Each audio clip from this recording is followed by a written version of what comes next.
جب حضرت آدم علیہ السلام کا وقت وفات کے قریب آیا تو انہوں نے حضرت شیس علیہ السلام کو کچھ وصیت و نصیحت فرما کر اپنا جانشین مقرر کر حضرت آدم علیہ السلام کی وفات کے بعد اللہ تعالیٰ نے حضرت شیس علیہ السلام کو پیغمبری عطا فرمائی۔ حضور صلی اللہ علیہ وسلم کا فرمان مبارک ہے کہ اللہ تعالیٰ نے اپنے پیغمبروں پر 4 کتابیں اور 100 صحیفے نازل فرمائے ہیں۔ ان 100 صحیفوں میں سے 50 صحیفے صرف حضرت شیس علیہ السلام پر نازل فرمائے تھے، جس سے ان کی پیغمبری اور درجات کا اندازہ ہوتا ہے۔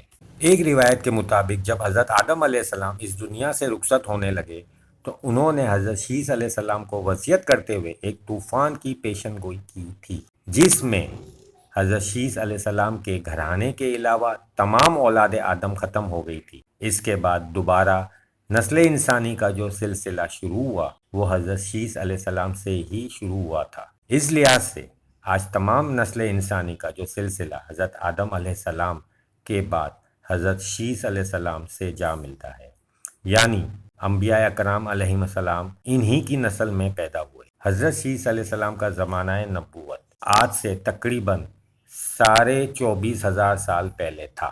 جب حضرت شیس علیہ السلام کی عمر مبارک 930 سال ہوئی، ان کی وفات کا وقت بھی قریب آن پہنچا تو انہوں نے بھی اپنے بیٹے انوش کو اپنا جانشین مقرر کر کے تمام معاملات ان کے سپرد کر دیے۔ انوش کے بعد ان کا بیٹا کنین ان کا جانشین مقرر ہوا۔